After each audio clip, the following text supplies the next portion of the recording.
I'm a 911 operator and our district is woefully underfunded for the amount of strange calls we receive. I don't enjoy my job, but opportunities are scarce and the call center was within walking distance of where I live. Calls range from normal things like domestic disputes and burglary to the not-so-normal, like shaved animals and structures not being where they should, or being where they shouldn't. To show you what I mean, this is a call I had that I thought was going to be in the normal category. 11:52 p.m. The phone rang. I dropped my book and put the receiver to my ear. 911, what is your emergency? A small voice replied in a quiet time, I need a policeman to come. Hearing a child's voice on the line was an unwelcome surprise. Sure thing, dear. Can you tell me what is going on? I could hear unsteady breathing. As much as I wanted to, I knew better than to ask again. Finally, the little girl replied, a bad man is in my house. My heart dropped. I had police ready to roll within minutes. Okay. Can you tell me where you are and if you are safe? I waited for her reply. She spoke in a quieter voice. I'm at my house.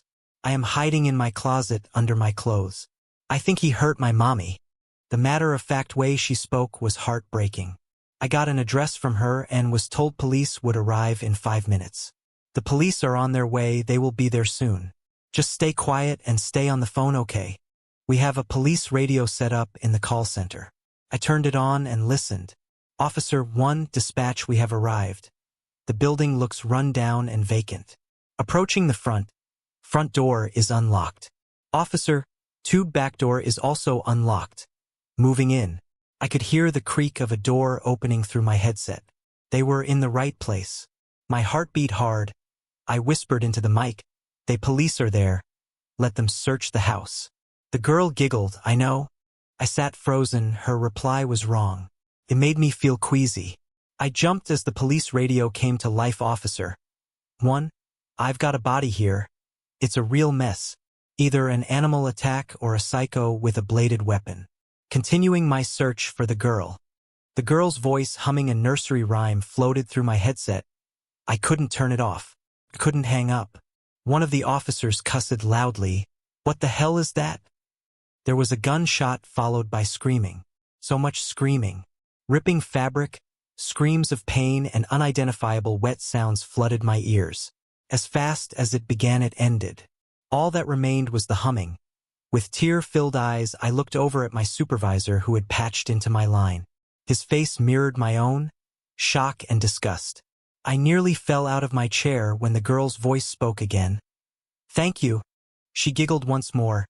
Heavy breathing was all I heard as I reached over and hit the disconnect button. My supervisor walked over to the map of our county. He took a red pin from the box and pressed it into the map. It joined 100 other red pins, each marking an address that we wouldn't send responders to. Regular calls were marked with green pins, yellow pins were for anomalous calls, and red, as mentioned before, was reserved for places that we would not return to. That last call I shared was a bit heavy. Luckily, we don't get ones like that super often. Yes, our map has a lot of red, but that's decades of records. And yeah, red calls have increased exponentially the last couple years. But things aren't always so dark here at Greenbryer 911. I was nearly at the end of my night shift when the phone lit up. I put on my headset and hit the button. Greenbryer 911, how can I assist you? The voice on the other end belonged to a woman, likely middle-aged, and very annoyed. I need an officer here with a gun. Ma'am, are you in danger? Can you give me a location? The caller sighed obnoxiously. Would I be calling if I didn't need you? Stop wasting time and send an officer. Her voice got shrill enough at the end to make me wince. My supervisor noticed and gave me the all good signal. I gave him 2 thumbs up. Of course, ma'am. Could you give me an address or crossroad? She growled into the phone. You waste my taxes on stupid stuff, but you can't track my call? Fine. Corner of Grover and 3rd. I thanked her and asked for any details. She replied back loudly. There is a moose in my bathtub. I go to take my morning shower and there is a freaking moose standing in my tub. I wasn't sure what to say. I had expected a noise complaint or a report of a suspicious person, not a wild animal. I typed the info into the computer and sent it to the police dispatch. Not a minute later, my personal phone lit up with a text. Yo, Kylie, you mean to say moose? Andrew was dispatching tonight. I confirmed that I did indeed mean a moose. That's whack. I'll let the officers know. 20 minutes later, I was listening to the entire fiasco on the police radio. Animal control managed to tranquilize the animal only to find out it didn't fit through the door. So they ended up removing an exterior wall. Using a reach forklift, they lifted the poor animal out of the bathtub. But in the process, it woke up and tore free from its bindings. The moose fell to the ground but appeared unharmed as it ran into the woods. As to how it got in there, your guess is as good as mine. Night shift is a different game altogether. It's like people shut off their brains once the sun goes down. It's hard to find people willing to pull graveyard, partially because of craziness but mostly because of Jordan. Jordan isn't a local most of us working the call center. He used to be a big shot editor for some East Coast newspaper before getting fired and moving to little old Greenbryer. Rumors flowed through the office as to why he got fired. None of them very flattering. But Jordan brought that upon himself. He was an ass, show up 5 minutes late, expect to be written up. Missed a detail on a call? Write up. Someone calls back to complain about you? You guessed it, a write-up. I'm a pretty quiet person that tends to stick to doing my job while on duty. I think that's the main reason Jordan doesn't bother me. I would still prefer day shift, but since I get an extra $1 an hour working nights and can get along with the night shift supervisor, I often find myself taking more night shifts than most. I received a call on one of my night shifts that still bothers me today. It had been a peaceful night. We had a single call earlier about a raccoon stealing garbage cans and hiding them in the woods. Animal Patrol had their hands full dealing with the 37-pound animal, but no one was harmed and the trash cans were returned to their owners. 5:02 a.m. the phone rang. Greenbryer 911, what's your emergency? A male voice answered, his tone already frustrated. Hi. This is going to sound dumb, but I'm stuck in my house. All right, sir. Who am I speaking with, and are you in immediate danger? The man replied, James Oswald. No, I don't think so. It's just that I can't get out. Look, I just need someone to come open the door, okay? James, are you saying your door won't open? Have you tried your back door? Or a window? James' voice took on a bit of annoyance. Do you think I haven't already tried that? I've been stuck in here for a while and have tried everything short of breaking down a wall, okay? I need someone to come here and possibly break the door down. Okay, James. I'll have the fire department out there as soon as they can. What is your address? He seemed appeased. I got his address and forwarded it to the Greenbryer FD dispatch. I talked with James while he waited for help to arrive. He explained that he had tried kicking the door down but couldn't do it. He even tried the windows, but they were security glass and he couldn't break them either. I found that a little odd but didn't comment on it. 30 minutes later, I got a message from the FD that they were on site. I heard their voices come on over the radio. Greenbryer Fire Department, is anybody home? There was no reply. They called out a few more times. Greenbryer Fire Department, can you hear us? Are you in need of assistance? Hello? James was quiet. I called out to him through my headset. James, the fire department is at the front door, can you hear them? I could hear James breathing, but it was irregular at this point. Feeling uneasy, I radioed the first responders. Hey guys, be aware something feels off about this. Yeah, I don't know what to tell you. There ain't a whole lot going on here. The house is abandoned. Nobody's home, doesn't look like anybody has been for years. Front door was even unlocked. I could hear their footsteps echoing as he talked to me through the radio. We're going to do a quick check of the entire area, but we've got busted open windows, unlocked doors, and enough dust to grow corn in. Feeling a little bit annoyed, I turned off the radio and focused on the headset. Okay, James, is this some sort of prank? I heard what sounded like a sniffle, and James's voice returned. Please don't hang up. Whatever you do, just please don't hang up. The desperation in his voice was real. I don't know if I'll be able to get through again. It's been so long. So damn long. I've tried calling every day. I tried calling, but no one ever answers. If they do answer, they can't hear me and they hang up again. Please just hear me out, okay? I didn't abandon my family. I didn't run away. God, they must be thinking the worst of me by now. I was just doing my job, okay? I was checking out the building. I'm a home inspector, it's what I do, I inspect places. I came in and no one was here, so I did my job. but I couldn't get out. I miss them. I don't know why I can't get out. His speech was fast and panicked. Hold on, James. Are you claiming to be in the house? Yes, he shouted. I'm in the house, okay? I've been here for who knows how long. There's a phone on the wall I try every day to call out, to get somebody to answer, to get somebody to show up and get me out of this hellhole. So I am begging you, please do not hang up. I haven't heard a voice in so long. I need to know. No, I need my family to know. I need them to know I didn't abandon them. My little boy needs his daddy. James was becoming frantic. My name is James Oswald. I'm a home inspector. I tried to cut in. James, the first need you to. Please, for the love of all that is holy, save me. His voice roared through my headset. I winced at the sudden increase in volume. He broke into sobs punctuated by a few incoherent words. The voice of James Oswald began to fade into static. He made a few more pleas before the line went dead. I sat there trying to comprehend what I had just heard. Was it an elaborate prank or something so much worse? Jordan leaned back in his chair so as to look out of his office at me. Kylie, don't forget to pin the call. He went back to whatever it was he was doing as if the call we had just received was some mundane stuck cat in a tree request. Numbly I did as he said.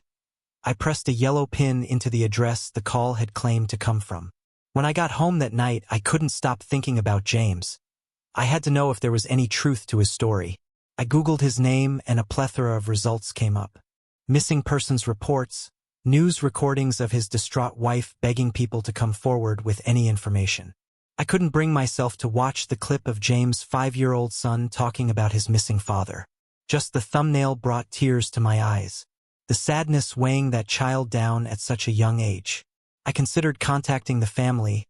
I don't know what I would have told them, but I felt like they needed closure. They deserved something. But the most recent date was 1986. James' son would be older than me by now. No, it wouldn't be helpful. I closed my laptop. I wouldn't open up old wounds. I'm tired. I think I'm gonna call it a night. The weird calls we get here at Greenbryer 911. To answer a few questions, we don't have a SWAT team here at Greenbryer. Our officers are given a large allowance each year for firearms and body armor. You might be wondering why anyone would choose to work on the police force when the fatality rate is fairly high. Well, it's pretty much all due to money. If you make it through your probationary period, you'll be making around $200,000 a year when you add in all the benefits and allowances. And to be clear, most officers make it to retirement. It's not like it's a death sentence to work at Greenbryer PD. Unfortunately, I got carried away reading your comments and arrived to work at 6:01 p.m. As I walked in the door to release Andy from day shift, he gave me a look that told me all I needed to know. My absence had been noted. Andy shot me a sympathetic look as he passed by me. Clearly, he didn't want to stick around any longer than he had to. Night Supervisor Jordan called out from his office. Kylie, come here. With a sigh, I dropped my things on my desk and made my way to the tiny closet Jordan used as an office. Hey Jordan, what's up? Tardiness is not tolerated. Consider this your first verbal warning. Next time, I will have to write you up. Seriously? I've been showing up 10 minutes early for months. I was 1 minute past and you're gonna hold that against me? Jordan's deadpan look held no leniency. Kylie, why would having done the minimum required to maintain employment excuse you from discipline? I felt my face turn red. Jordan didn't seem to notice or care. Thankfully, the phone rang before I could let the angry retort building up inside me spill out. Jordan did a little shooing motion with his hands before turning back to his monitor. I slammed my headset on. Taking a deep breath, I turned on my customer service voice. This Greenbryer 911, how may I assist you? A female voice replied, young, college age maybe. Hi. So I'm not sure if this is the right line to call, but the PSAs all say to report anything weird. Her voice trailed off. Okay. Let's start with your name and what's going on. I could hear her humming nervously. Okay, I don't really want to get involved. I'm pretty new here and don't need to make a bad impression, you know? So there's this dude on the street and he's naked. Totally bare-ass dangling naked. And I am all for letting people live how they want. But there's kids on this road and they don't need that. All calls are anonymous, I assured her, but if you don't want to give your name, that's all right. Can I get a location though? At the very least a crossroad. The girl answered, "Oh yeah, sure, of course, so he's currently, well, he's doing a cartwheel, which is actually kind of impressive. But yeah, he's going north on Prometheus towards Fern Street." I sent dispatch a message and they replied that they had officers in the area. Before I could get any more information, the caller hung up. I tuned my second headset to the police channel, sure that this would be an interesting encounter. "Officer 1, dispatch, show us as on site, please." Dispatch, roger that. Let me know if you need assistance. Officer 1, come on. Why's he have to be naked? Officer 2, if they have to be naked, can't they at least be hot? Officer 1, come again. Officer 2, if I have to tackle a naked person, I would prefer it to be an attractive naked person, not a fat sweaty guy. Officer 1, so you want to wrestle hot dudes? Officer 2, what? No. But if I have to wrestle someone, I would prefer it be a good-looking person. Officer 1, you need a girlfriend or Jesus? Probably both. Officer 2, shut up. Let's just get this guy off the street. Why is he so sweaty? Officer 2, oh shit. Did you see that? That was a perfect backflip. Officer 1, you worry me sometimes. Hey, Greenbryer PD. Hold still, sir. Officer 2, sir, you are naked on a public street. Let's get you somewhere private so you can explain what's going on. Do you live on this street?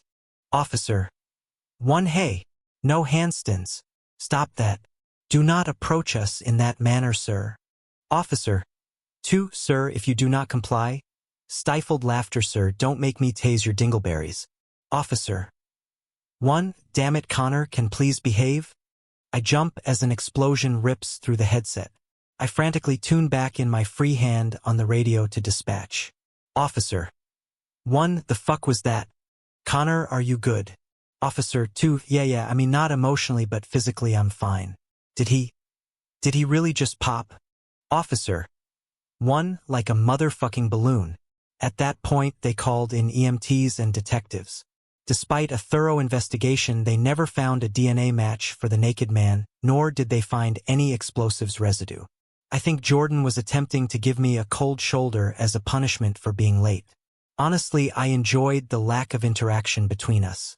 At least until the next call came in.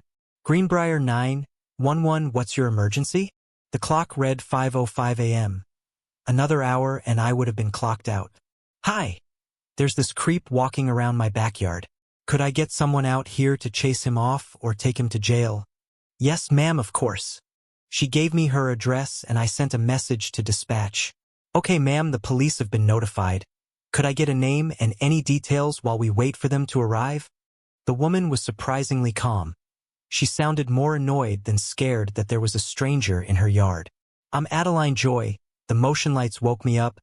I don't have to be up for another hour, so I tried to go back to sleep, but then this white-faced creep started tapping on my window.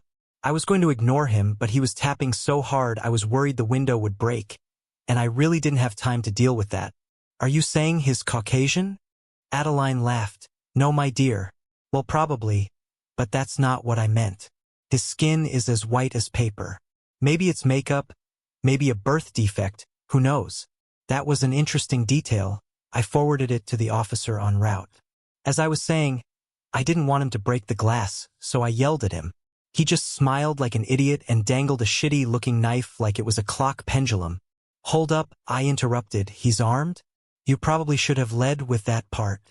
Adeline scoffed at the idea. It's just a little kitchen knife. It's not like. The line went quiet. Adeline yelled out angrily. You dumbass Heath Ledger-looking wank stain. What happened? Adeline, are you okay? Don't worry. I'm okay. He got in the house somehow. When I saw him, he threw that damn knife and stabbed me in the shoulder. Where are those cops? I updated dispatch and they let me know 10 minutes out. Hang on, Adeline, officers are just a few minutes out. Well, that's nice to know. Tell them to bring a body bag. I'm going to blow that asshole's head off. Adeline, please stay inside. Preferably in a secure room. She laughed. Not going to happen. He ruined my nightgown. I just got him with his own knife.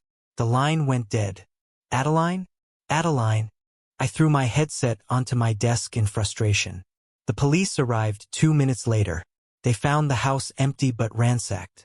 Broken furniture littered the floor along with numerous broken items.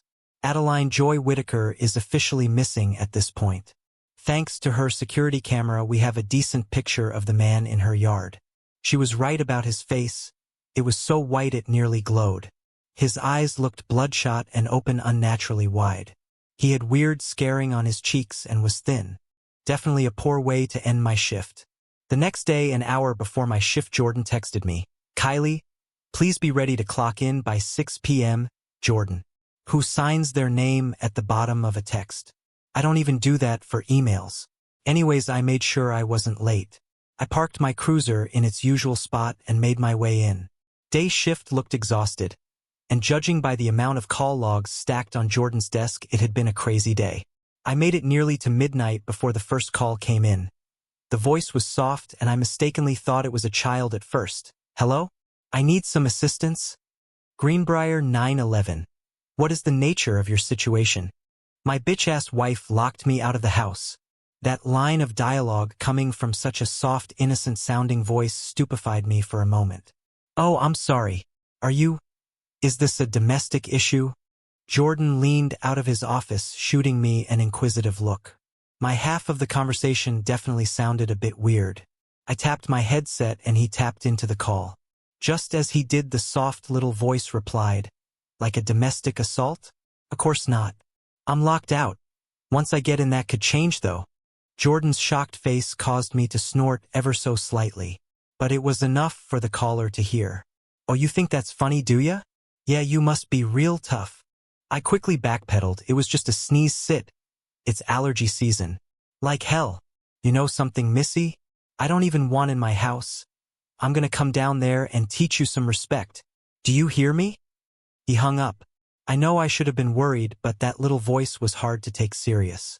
Regardless, we put in a call to the police station and explained what happened. They told us they would have a couple cars drive by throughout the night. It didn't do much good. 2 hours later, I heard a thud in the bathroom. I looked over to confirm Jordan was in his office. He must have felt my gaze because he looked up from the mountain of paperwork and frowned at me. I turned back to my game of solitaire. Less than a minute later, the bathroom door crashed open. I jumped to my feet and looked in that direction. The hallway was empty. Well, empty save for a little brown teddy bear with a stick on his back. I stared at it for a while, confused as to how it got there.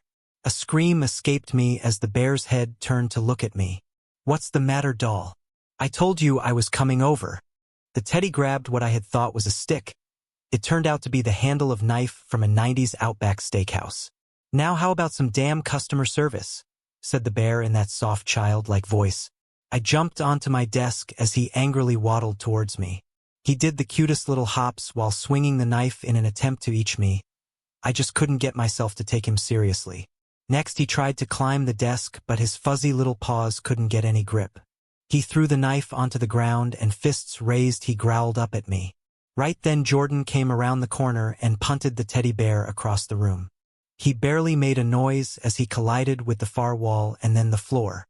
Hands on his hips, the teddy bear scowled at Jordan. "Why don't you come down here and fight me like man?"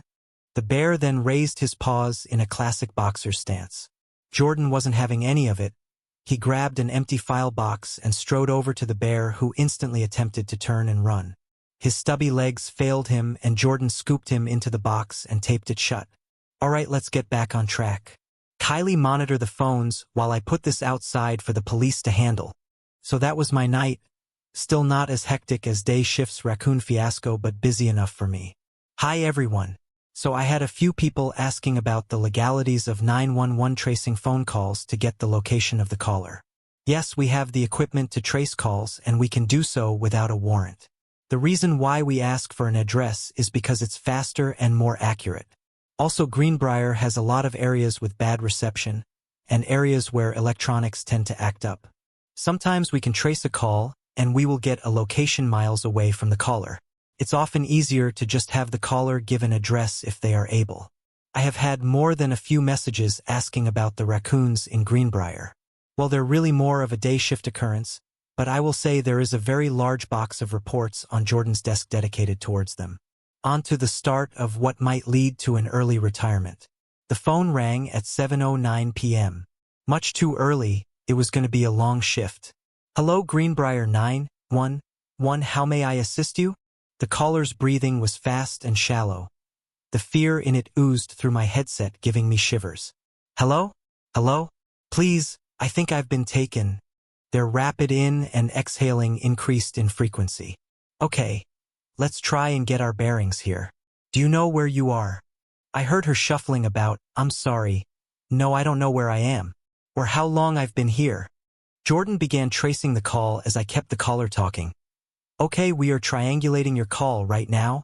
Who am I speaking with? Allison Studebaker. I woke up here. I was tied to a chair for a long time. I finally managed to get loose and call you guys. I glanced over at Jordan.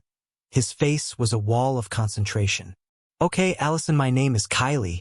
Could you do your best to describe your location? Yeah, so I'm in a room. Pretty small. Maybe a dozen feet wide and twice that long. I heard something rubbing a coarse surface. The walls, floor, and ceiling are concrete. They're cool to the touch. Nearly damp. Maybe I'm underground. I heard footsteps. Okay, so other than the chair and rope, the room is empty. On one side, there's a pretty janky set of steps leading up to a steel door. It looks like something you would find on a ship. More footsteps came through as Allison walked around the room. Far wall from the door, there's a hole in the wall at floor level. It's pretty small. Well, not as small as I thought. I hear her get down to her knees, so even with my phone's flashlight, I can't see the back of it. It's like as tall as my head if I lay on the ground, but it's nearly 3 feet wide. It's a rectangle, maybe a vent or something. I glanced over at Jordan. He gives me a thumbs down. No location yet. Okay, Allison, we are still in the process of getting your location. Do you have any idea as to who would do this? Allison was quiet for a bit. No, I can't think of anyone. Honestly, I'm less worried about who and more about why. Like, let's be real here. This doesn't look good. She was right, but admitting that wouldn't help anything. Don't worry, Allison, we will get to you before anything happens. Just remain calm while we work things out on our end. I heard a sharp intake. Allison whispered into the phone. Kylie? Kylie, someone is coming. I can hear them on the other side of the door. They're unlocking it. Please tell me it's the police. Shit. I kept my voice even as I replied. Allison, the police have not been dispatched to your location. It is safe to assume whoever is on the other side of that door is responsible for your situation. Crap. I heard frantic scuffling followed by a pained grunt. Allison? Allison, are you okay? What's happening? The sounds of struggling grew more panicked. Somewhere in the background, a male shouted angrily. Allison screamed, panic filling her voice. I sat there helplessly as sounds of a struggle filled my ears. The sounds of fighting stopped. It was replaced by a rhythmic dragging sound. Finally, I heard a sob from Allison. She was alive. She cried into the phone. Please still be there. Please. I'm here, Allison. I'm here. Are you okay? Allison sniffled loudly. No. I'm definitely not okay. She grunted in exertion and more dragging sounds came through the speaker. Allison spoke up again. The door started opening. I ran and tried to crawl through the vent. It's super tight and I could hardly move. He grabbed my ankle, but I managed to kick free. I let her talk. She was clearly struggling to handle what she had just been through. It's so small in here. I have my arms stretched out in front of me and I can't turn my head. God, it sucks. I can't get a full breath of air. It's too tight. More shuffling. The only way I can move is by breathing out, then using my toes and elbows to wiggle forward. When I breath in, I get wedged too tight. I guess I should be thankful I've always been fairly flat-chested, but seriously, they couldn't have made it a couple inches bigger. I'm just going to keep scooting along, and I hope whoever that was isn't waiting for me at the other end. I spun in my chair to face Jordan. I threw my hands up. He mimicked my reaction. It's not working, Kylie. We can't find her. Keep her talking and get some clues. I knew it wasn't Jordan's fault, but Allison was counting on us. I realized I couldn't her moving. Allison, are you okay? Yeah. Just chilling for a moment. Scooting like this is pretty exhausting. You guys get a fix on my location yet? We're still working on it, don't worry though. We will help you every step of the way. She was quiet again. All I could hear was her short breaths. Kylie, can I ask you something? I leaned forward, of course. She was still sniffling from time to time. Are you a local? Like born and raised here? I had a feeling as to where she was going with this. Yes, I've lived here my whole life.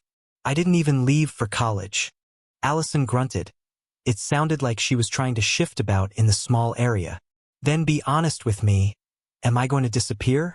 You should have been able to find me, right? The resignation in her voice was heartbreaking. Jordan was looking at me curiously. No doubt he wanted to hear my reply. Allison, I promise you there is no conspiracy here. We are doing everything we can to reach you. I swear I will not give up until we find you. The shuffling continued. Thank you. I hit mute. Jordan, we need something to give to dispatch. He turned his monitor so I could see it.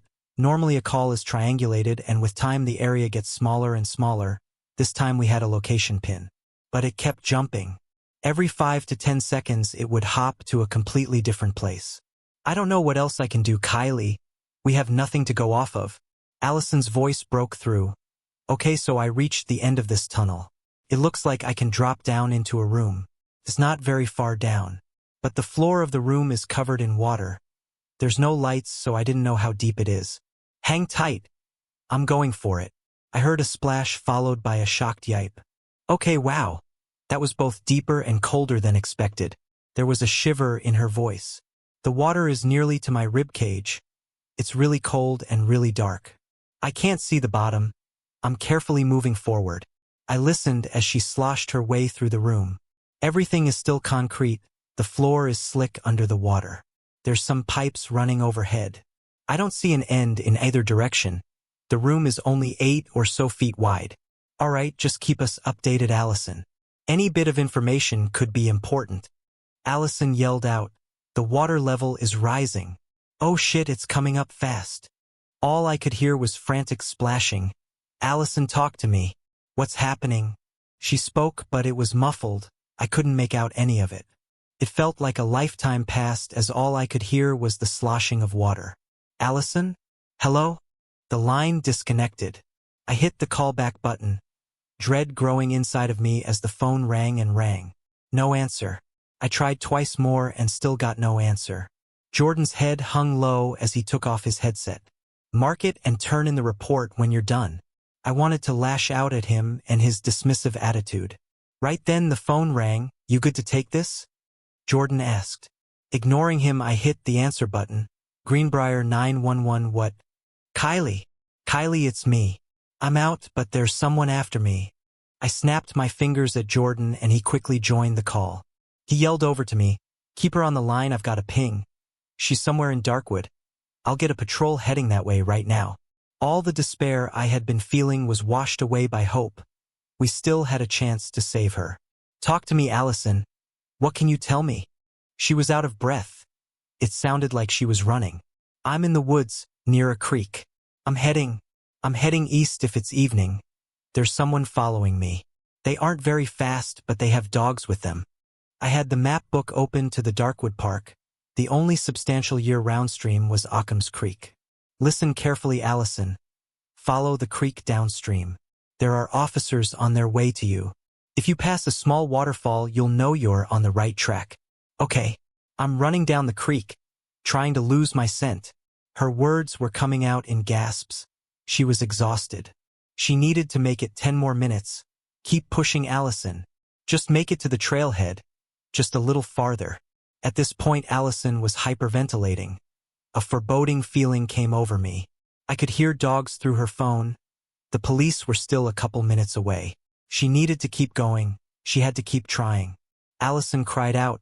She must have dropped the phone onto the ground. Multiple muffled shouts could be heard as well as barking followed by a single gunshot. Everything was quiet. I jumped as the police radio on my desk crackled to life. We got the girl. She's safe.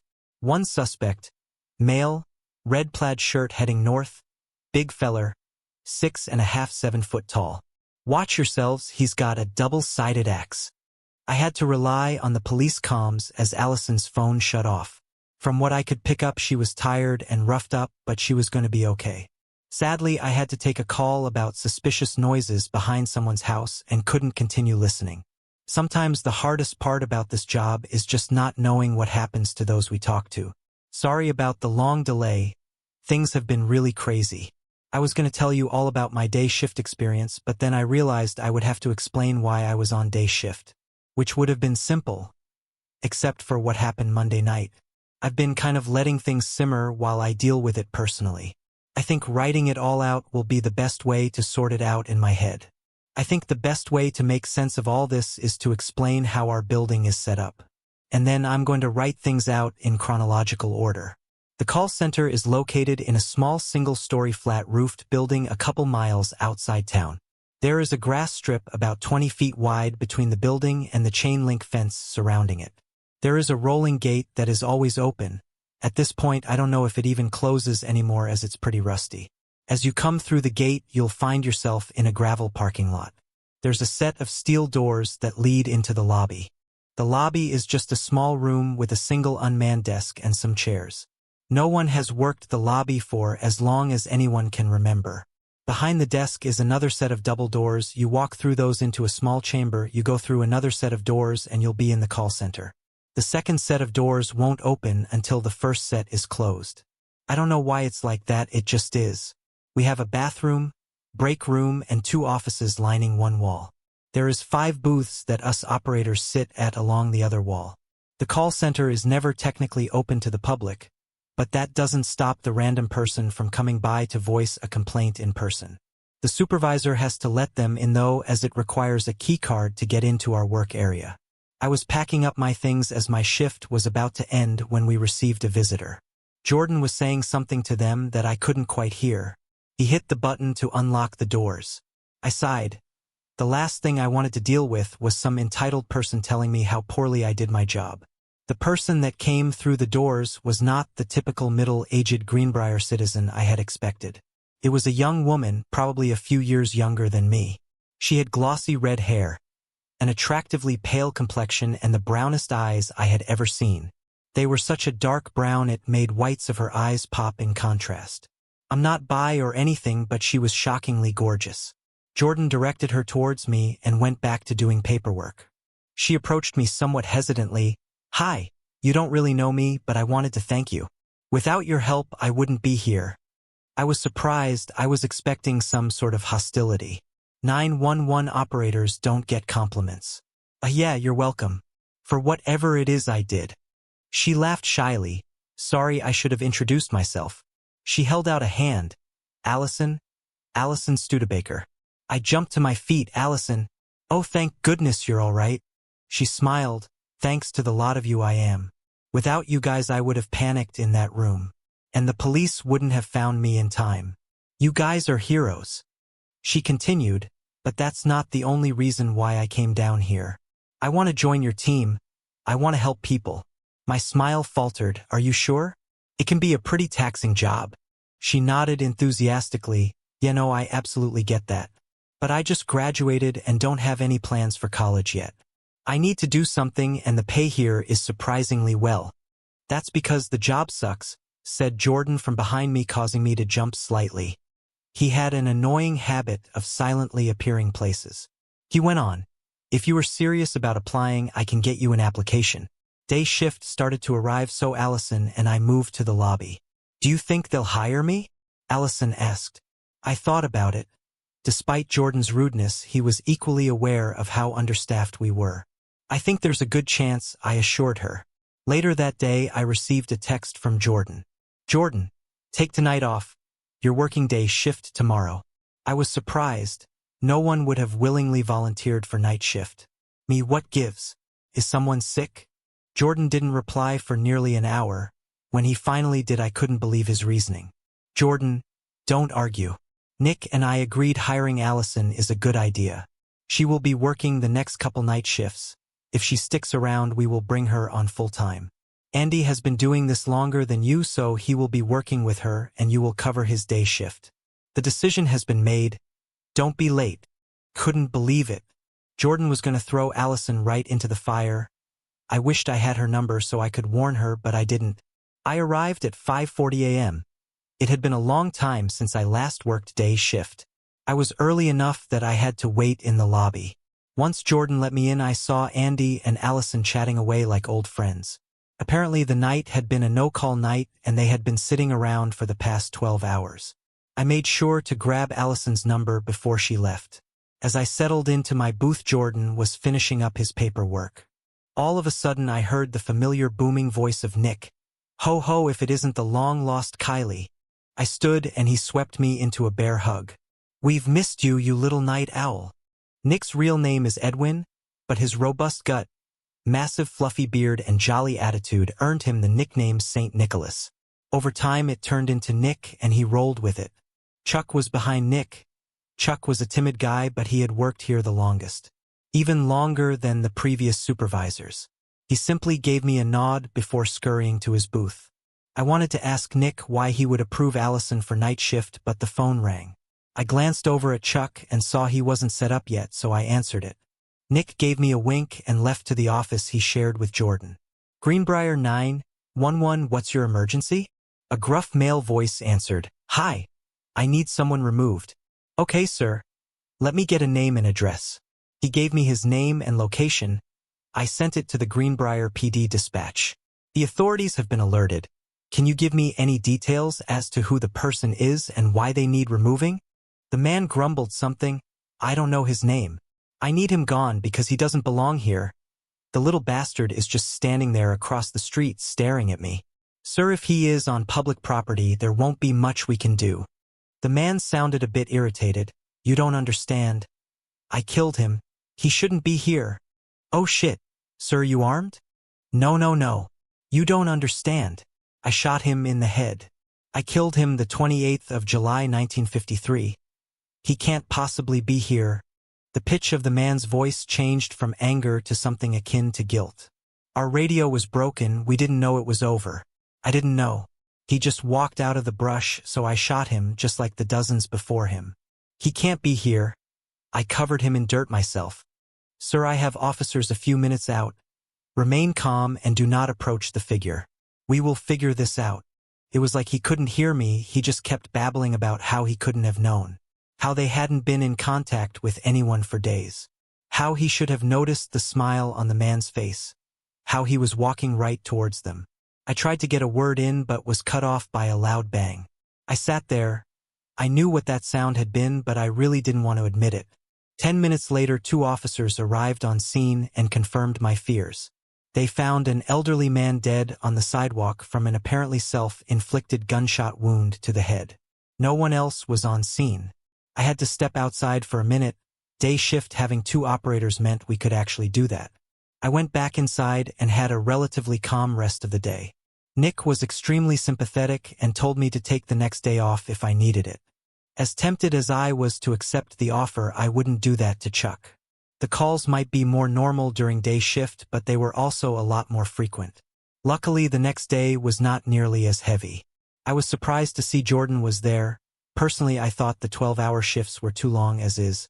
But Jordan was always an hour early and often worked late. Considering Nick has the same job and spends most of his shift socializing, I'm not sure what keeps Jordan so busy. The only call worthy of posting about came just after lunch. This is Greenbryer 911. What?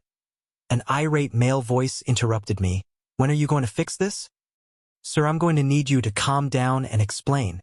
Those motherfucking raccoons were here again. Every day I have to deal with this crap. Am I going to have to fix this myself? Sir, I can get Animal Patrol there shortly. Could you explain the situation? Finally, the man seemed to take a breath. I got up this morning intending on getting my paper and going to work. Do you know why I didn't get my paper? He was quiet long enough that I realized he expected a reply. Because you saw a raccoon? No. I'm not reading my paper because my damn mailbox is gone. I took notes. Okay, and you believe raccoons are responsible for this? I pulled the headset off as the man shouted at me. I don't think I know. Just like the basketball hoop, my shoes, the porch light. This has to stop. Crazy people were a common occurrence, but so are aggressive raccoons. Animal Patrol will be there shortly. Have you spotted any of the raccoons? The man grumbled something I couldn't hear, then hung up. That call annoyed me more than it should have.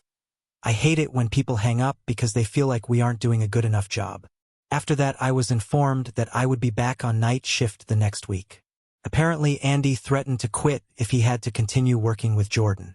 Sunday night started like any other shift. I showed up a few minutes early. I was surprised to find Allison already there and hooked up. She smiled when I walked in but had someone on the line. Jordan beckoned me over. "Kylie, you need to double-check your reports. You had a call put into the wrong file while on day shift. Don't let it happen again. Now get hooked in. It's been a busy night already." He turned back to his computer. Clearly the conversation, if you could call it that, was over. A bit thrown off, I grabbed my headset and sat down. Sure enough, there was a call waiting for me, and then another and another. Allison and I fielded back-to-back calls until midnight. Throughout town, a crime spree had gone rampant. Everything from broken windows to missing belongings. No witnesses, though.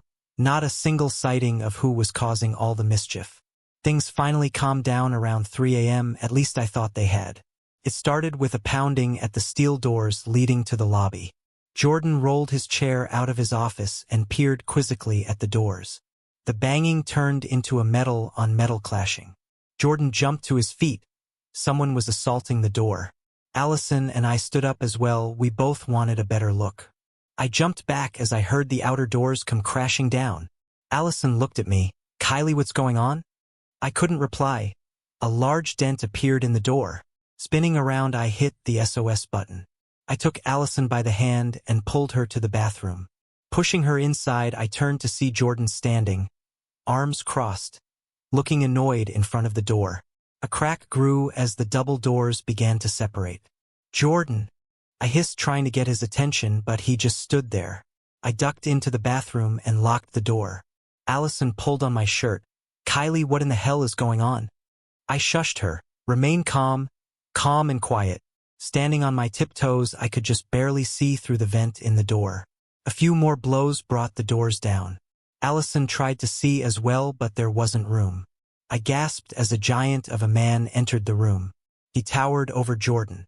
He must have been nearly 7 feet tall. He had to duck under the doorway. He was dressed in a flannel shirt and suspenders. But in his hand was a massive broad axe. Jordan spoke up in a calm voice. "Excuse me, but this is an employees-only area."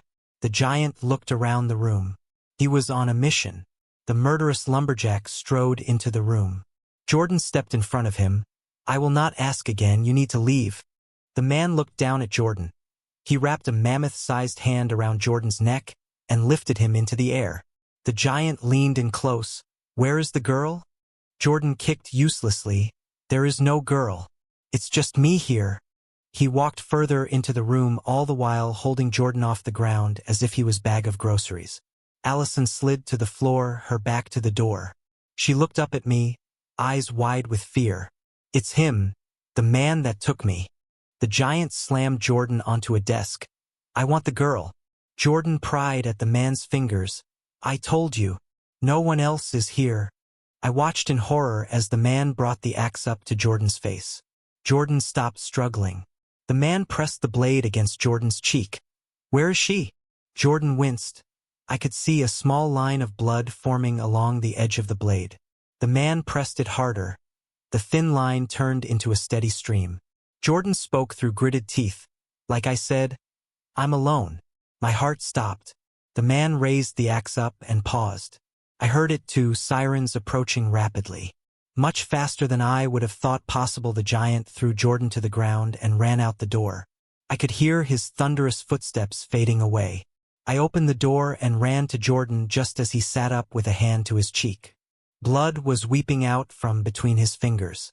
Jordan stood on unsteady legs and tried to make his way to the first aid kit on the wall. I wrapped my arm around him, trying to help stabilize him. Jordan, just take a seat. I'll grab what you need." Ignoring me, he made his way to the white box. Opening it, he grabbed a gauze pad and pressed it against the wound. Finally, he looked to me.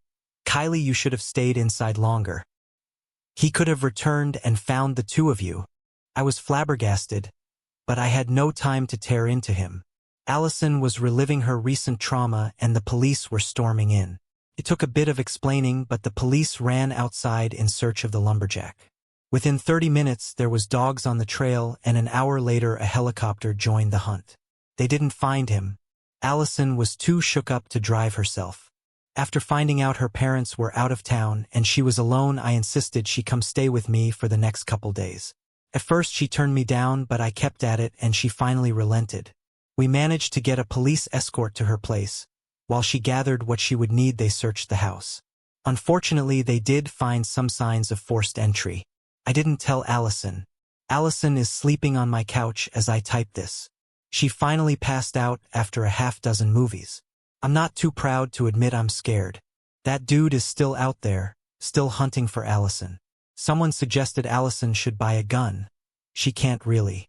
She's only 19, so she can't own anything semi-automatic or a handgun in this state. But I can. I told the guy I wanted something that could handle a bear. I might have lied about a trip to Alaska. Anyways, after test firing a few, I settled on a 10mm gun. He called it a 2-stack, so instead of 8 shots, I have 16. I wanted something that I could use to protect us because we went right back to work. I know it sounds crazy, Jordan insisted. And it makes sense, people still need to be able to contact 911. Chuck and Andy can only handle it on their own for so long. With Allison's parents still in Europe, she would be safer at the call center than alone at home. The police department had a cruiser sitting there as well. And I'm glad they did because this town is going crazy. Did you guys know you can buy a gun, pass the background check, and then you have to wait 10 business days to pick it up? Not ideal when you're in a situation where you might be attacked at any moment. Luckily, I have friends. I won't say who, but someone lent me a Glock. He made me go to the range with him 3 days in a row before he would let me take it home, but that's still better than what the gun shop is requiring. Like I said earlier, we went back to work right after the attack. Jordan basically said show up on time or be fired. And since I have a mortgage and like eating here, I am. On the bright side, the doors are back in place. The gate has been fixed and now closes. Oh, and there's a patrol car parked across the driveway. So I'm actually not feeling too bad about coming back. Allison was a little more reluctant, but when the alternative is staying home alone, she quickly agreed to come in. A few of you brought up some good points. How did the killer lumberjack find Allison? Why was Jordan so calm in the face of death? I don't have an answer for either. Maybe he heard her voice on the phone? Or he's following her. I don't know. Jordan is an enigma himself. I don't hate him like my coworkers do. But I'm not a fan of him either. But then after he stood up for us like that, I don't know, his past is pretty blank and he's super quiet about his personal life. But there is one thing that happened. So I came in to work with Allison. Just like normal, Jordan was in his office. But then the stars aligned. Allison was on a call with a very unhappy resident concerning their missing groceries, and Jordan went outside. I don't know if he's ever gone outside during a shift, or even used the restroom. Anyways, his office was left unattended. I don't know what came over me. I rushed over to Jordan's office. A quick glance at the monitor showed he was outside walking the perimeter of the building. His desk was mostly bare. 2 call reports lay on one side and a notepad on the other. The notepad was blank, but lots of pages had been ripped from it. The first drawer I opened was filled with reports. I glanced at the monitor again. He was rounding the 3rd corner. I didn't have much time. The second drawer on the right-hand side was locked. Shifting my focus to the left-hand side, I opened the bottom drawer. The only thing inside was a black leather book. Jordan was entering the lobby. I flipped through a couple pages. Names, nothing but names. They all had green or red lines through them. I heard the first metal door open. I turned and rushed back to my stall and put my headset back on. I let out a shaky breath just as Jordan entered. He walked to his office, paused, turned to look at me for a moment, then went in his office. I hadn't recognized any of the names. I Googled a few that I could remember but didn't get anything solid. I'll have to bide my time and try again later. I would say I'm pretty friendly with everyone at Greenbryer PD and FD. I'm probably closest with one of the newer officers. Dean has been with Greenbryer PD 3 years now. Dean and I grab drinks at the diner occasionally. I wouldn't say we're dating. We just hang out one-on-one from time to time. One of these times they had a $2 Long Island iced tea special. $38 later we were sloshed. There was no way either of us was going to drive. My house isn't far from the diner, so we stumbled our way there and crashed on the couch. This wasn't uncommon, we'd often sleep off the night. Him on the couch and me in my room before heading our separate ways in the morning. But something was bothering Dean that night. He was uncharacteristically quiet.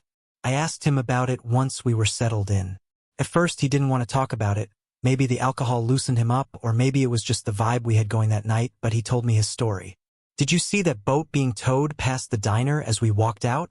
I shook my head. I hadn't noticed any boats, but I wasn't exactly looking either. Dean leaned back on the couch. That was a 21-foot 1972 Starcraft Star Chief. He stared at my ceiling quietly. I responded tentatively, unsure of what brought on this somber mood. I wasn't aware you were a boat guy. A small laugh died on my lips when I saw the tear running down his cheek. I wasn't a good kid in high school, he began, not like drug use or anything like that. I was just super edgy and thought I was too cool to be friends with other kids. Looking back, I was just a dick for no reason. I barely graduated, I think they just wanted to get rid of me really. After that I enlisted. Not because of some sense of duty, I didn't want to work and the army seemed like a way to make money. And I thought it would make me look cool. You would think that would have straightened me out, but instead I spent 6 years doing the minimum. I never left the country, and when it came time to re-up it was made clear to me that I shouldn't. So I went back home. I squandered my GI Bill on some dumb online college courses. By this time my parents were about done with me. They told me to get a job or get out of the house. They would support me for 3 more months and then that was it. Dean smiled at the memory. I tell you what, at the time I was pissed. Now I can see they had way more patience than I deserved. Anyways, that's when I applied to be a cop. There was a shortage, so I had no issues getting in. I'll skip all the boring parts. What changed everything for me happened on a rainy October day. I was mad before I even arrived at the call. A simple domestic disturbance. A homeowner called to report someone on their property. I was the rookie and it was raining, so I got sent out to deal with it. He paused for a moment, the memory weighing heavily on him. I arrived at a very nice beach house. The homeowner was a lady in her 60s. She was polite enough. She explained someone had beached their boat in front of her house and was acting weird. I made my way to the backyard. Sure enough, just a dozen feet off the shore was a ragged Starcraft. And attempting to push it into deeper water was a gaunt-looking woman. She was probably in her early 20s, but the soiled clothes and sunken skin made her look older. She had that trademark erratic movement about her that all tweakers have. It wasn't uncommon. Drug addicts would often acquire boats and live in them for a time. Oftentimes they would sink or like this one get stuck somewhere. And that was my first mistake. I assumed she was just another junkie. I yelled at her to come ashore. She ignored me and kept trying to push the boat. The tide was going out. She was never going to move the boat until it came back in. I yelled a few more times, but she wouldn't listen. I radioed in and they told me to figure it out. So I walked through the knee-deep water absolutely livid. My boots and pants were soaked with seawater. She kept screaming about how she needed more water. I tried to grab her, but she ran around the boat. I chased her in circles a few times, cussing her out the whole time. She had this illogical panic about her. She kept pleading with me to listen, but I was done listening. Ask, tell, force. That's what I had been taught when it came to non-compliant suspects. She wouldn't stop running, and she was a good deal faster than me. So I pulled out my taser and popped her. She went rigid just long enough for me to grab her. It was like giving a cat a bath. She screamed and clawed. She begged me to let her go back to the boat. I didn't listen. I dragged her inch by inch to the beach. By this point she was sobbing and begging me to let her go. I wouldn't. I threw her onto the beach and loaded another cartridge into the taser. I didn't need it though. She lay on the beach convulsing. Her eyes so wide and filled with terror, I thought they would pop out of her head. Dean sniffed and wiped another tear. I had spent so many years fantasizing about being a hero, you know? I wanted to be the guy everyone respected, maybe even feared. I wanted to be the guy that stopped people from hurting others. Instead I stood over the body of a terrified girl. She died right there on the beach. Coroner said it was likely a fear-induced heart attack. She had been scared to death. I never got in trouble for it. I wanted to. I got real low after that. I planned on leaving the force and probably leaving this life. But I couldn't. If I left after that, her death would have meant nothing. Instead, I started to dedicate my career and my life to helping people. Every day, I try to be the best I can, to pay back that unpayable debt. Dean, surely you can't blame yourself for someone overdosing? Even if you lacked any empathy, it's still not your fault. He didn't look away from the ceiling when he replied. It wasn't an overdose, Kay. She had nothing in her system. No signs of any use at all. This town isn't the only place with weird occurrences. It's funny. I had started to feel like I had atoned in a way. Then that boat went past. All I could see were those dead eyes looking up. I don't know what unfathomable terror she was running from, but I wish I had taken the time to listen. We went to sleep after that. Dean drifted off with his head on my lap. I didn't want to disturb him, not after that trauma dump. When I woke up in the morning, he was gone. I thought about our conversation. It didn't fit the Dean I knew, but I had only known him a couple years. Maybe the happy-go-lucky guy I knew really was a total dick in his past, but it wasn't who he was now. I don't know, I feel like this town pulls troubled people in. Things are escalating. It used to be we would get a couple unexplainable calls a month. Then they became nearly every week. Even when we got multiple a week, I wasn't scared. I always had that degree of separation. I don't have that safety net anymore. It's not just Allison and the lumberjack either. I think I'm being targeted. We were about to finish up our shift. Allison was pretty upset. She had received a no-info distress call. It happens sometimes, and it's horrible every single time. She had answered the phone like normal. Before she could say anything, a female voice screamed in mortal terror. The phone went dead mid-scream. You know how when you're applying a tourniquet and there's that difference between bleeding and bleeding out? Screams are like that. There's the screams of fear that we hear all the time, and then there is the type of scream that you know the person doing it didn't survive. There's a real punch to the gut. Allison followed protocol. She dialed the number back, but it wouldn't go through. She tried all her options and nothing worked. The caller was gone, and it was time to report it and move on. The poor girl was clearly haunted by the event. I suggested we go for a walk before heading home, something to help leave work behind. Allison wasn't super into the idea, but I insisted. There was a trail on the far side of town. It was wooded, but only a little. It basically was a patch of trees near a pond with a playground nearby. Lots of people would be there, so there would be little chance of running into trouble. Just to be safe, I texted my plan to my friend on the police force, and he assured me he would be close by. The trail was a small 2-mile loop around the pond.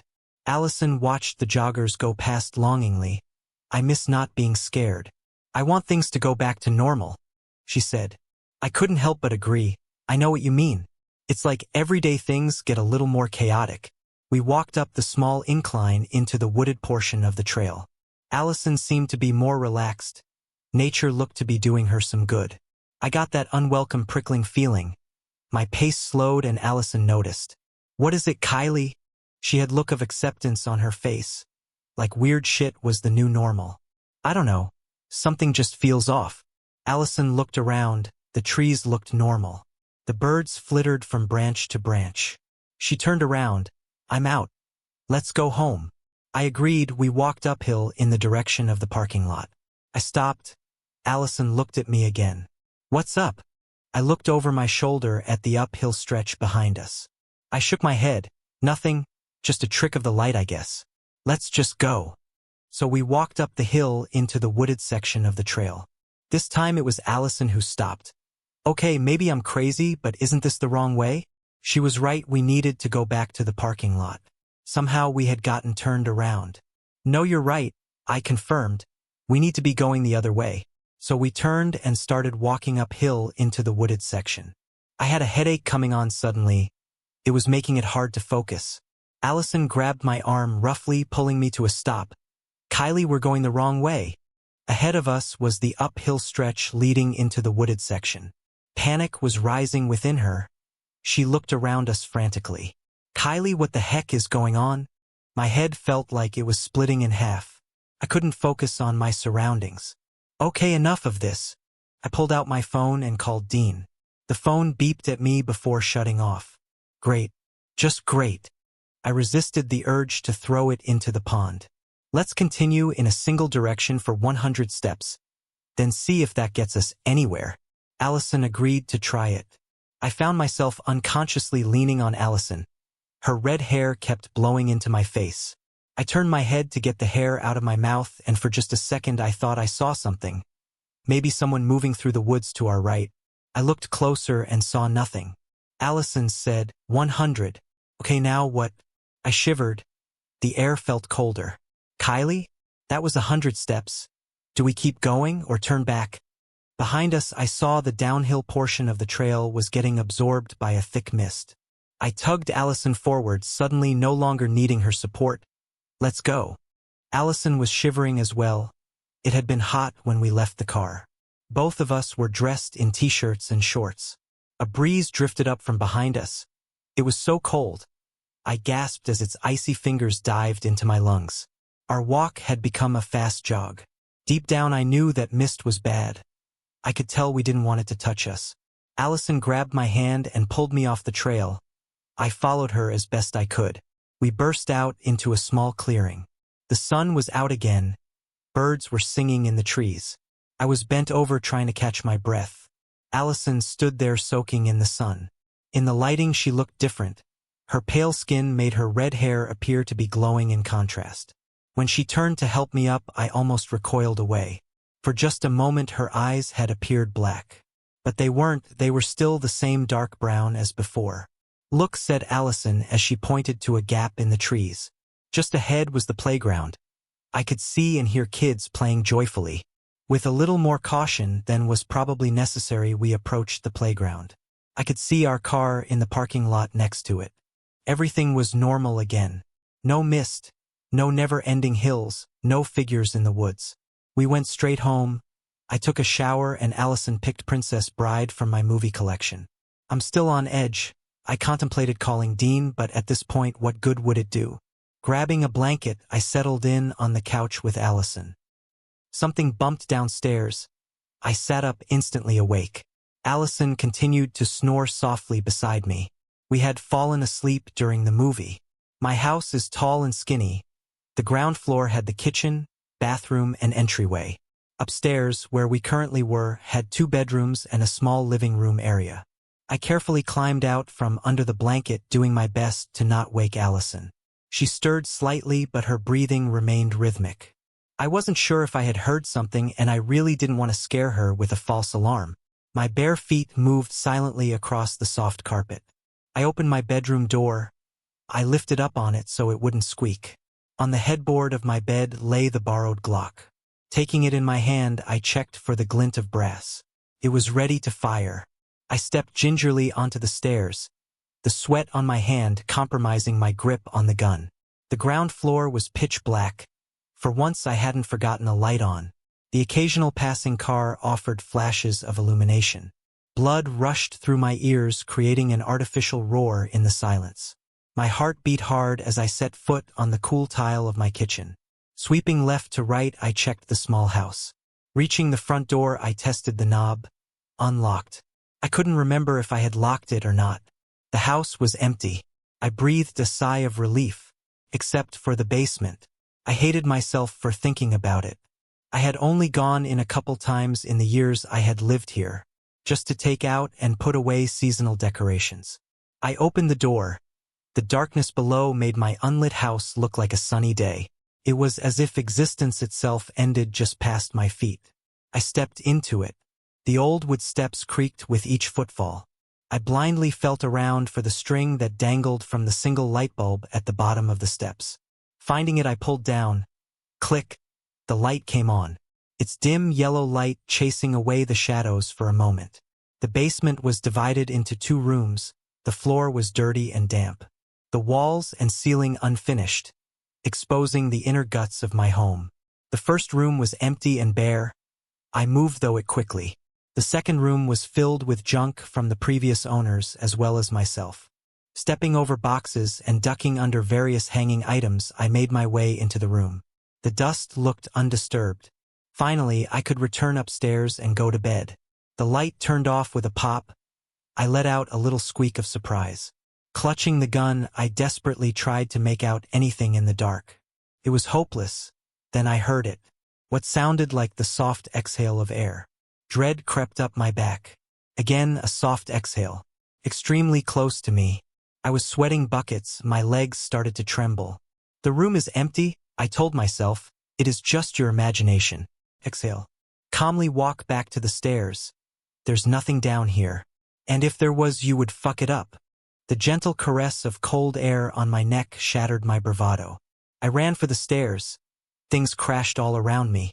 I scrambled over idle items. I imagined the icy hands of some long-dead monster racing for me. I crashed into the concrete wall. Where the fuck are the stairs? My shin collided with something hard, sending a bolt of pain up my leg.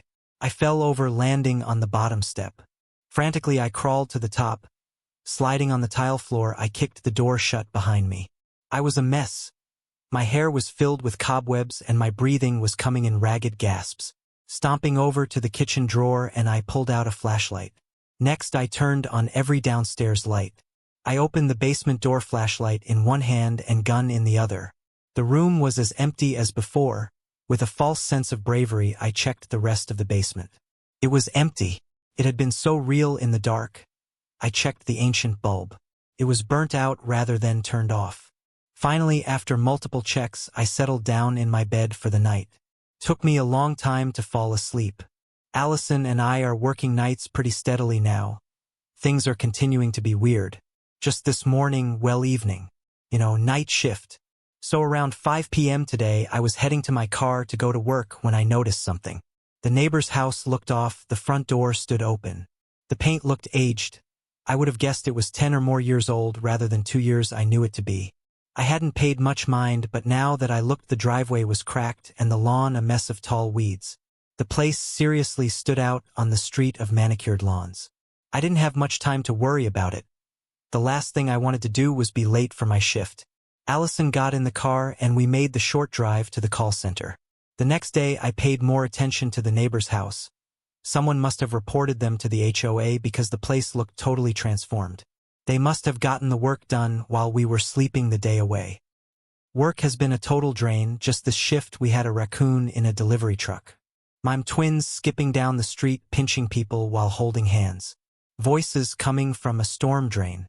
And just now, a call from a parent that claimed a peeping Tom had been looking in their daughter's window. Except when the squad car arrived, they found the window was on the second floor with nothing near it. Unless he had a ladder that left no marks or had Spider-Man'd his was up the wall, there was just no way a pale-faced man had been grinning through the window. Regardless, there would be extra patrols in the area for the next 2 nights. Speaking of which, the police department hired 2 more officers. They were finally nearing full strength again. Hopefully there won't be any more bridge incidents. But that's not what I'm here to post about. Allison had to meet with a sketch artist at the police station, so we had driven to work separately. It seemed like the perfect time to see just how long Jordan stayed at work. And maybe see where he went afterwards. Sitting in the car was incredibly boring. I nearly nodded off a couple times. I was mid-text with Dean when Jordan finally stepped out of the building. It was 2 hours into day shift. In comparison, Nick never stayed more than a minute or 2 past his shift's end. Jordan walked north into town. I had never noticed because he was always there before me and left after, but Jordan didn't seem to drive to work. Not even in our wet winter months. I would have to be careful trailing him. Honestly, he was the most boring person to follow. He entered the grocery store. I stayed 3 lots away. He left with a paper bag. He sat on a park bench for a bit looking at his phone. Then, to my surprise, he entered the bar. I casually walked in myself. I was there often enough I figured I would blend right in. I was wrong. Jordan sat at a booth facing the door. He had a deadpan look on his face. He gave me the come hither finger. I obliged, it was the polite thing to do. I sat across from him. Before my butt had made comfortable contact with the seat, Jordan spoke. "What are you doing, Kylie?" I shrugged, trying to play it cool. "Just going about town. Came here for a drink." "What brings you here?" Jordan's eyes bored into me. "Would your actions today have anything to do with you looking at things on my desk?" I suddenly felt too warm. I knew I was blushing and it sucked. I could never lie very well. I needed a pen, I lied. Jordan looked annoyed. Cut the crap, Kylie. Are you with them or just dumb? I was both insulted and confused by his question. Screw you, Jordan. You and your dumb book of names. I stood to leave, but he grabbed my wrist. It hurt. Watch yourself, Kylie. The best thing you can do is get out before things get bad. I ripped my hand free. I stared at him as I massaged my wrist. The front door banged open loudly. Two men in buzz cuts strode in like a pair of roosters. Their military look might throw some people off, but nearly half the residents in Greenbryer sported buzz cuts as boys and ponytails as girls. And they all drove nearly identical Tahoes, Explorers and Chargers without tabs on the plates. It was kind of an unspoken bit of knowledge that they all worked at the building in the woods, even if they denied it when asked. Jordan stood and stepped past me. This close I noticed he hadn't shaved today. His entire appearance was a bit more ragged than normal. Listen, Kylie, I don't hate you. Just the thing you represent, you know what to do. With that, he left. I was more confused now than ever before. The bar continued to fill despite the early hour. I wasn't in a mood for whatever morning celebration was starting, so I went home. I'm really confused, guys. Jordan's face wasn't just unshaved, which is unusual. There was no cut on his cheek. I returned to work for my next shift. Like usual, Jordan was already in his office. I avoided eye contact as made my way to my desk. Allison sat up at the desk next to me. Before we had a chance to get settled in, the phone rang. I picked up. Greenbryer 911, what is your emergency? An out-of-breath male voice replied, Thank God. I've been trying to get a call through all morning. I'm at the top of Aquinas Peak. We're logging up here, and we need help. I took notes and prepared to contact Greenbryer PD. Okay. Can I get a name and nature of the emergency? Todd Chapinier. I can't believe I'm saying this, but I think there's a werewolf out here. I noted the possibility of a predator. I know it sounds crazy. Last night Bob and I were pulling the overnight shift. So no one messes with our equipment while we're gone. It must have been nearly midnight when I felt something was off. Bob was snoring away, so I got up. I had to take a leak anyways. I head outside to check on things. It was a clear night, so I didn't need a flashlight to see. I'm probably a couple 100 yards away from the trailer we sleep in when I hear the screams. As I'm running back, I can see the whole trailer rocking back and forth. It's like there's an elephant in there running around. I stopped. Something inside of me is telling me to run. With an explosion of wood and metal, Bob flies through the wall of the trailer. His bald scalp is hanging off the side of his head. I can see intestines strung across the ground behind him. The man chalked up as he continued. He wasn't dead though.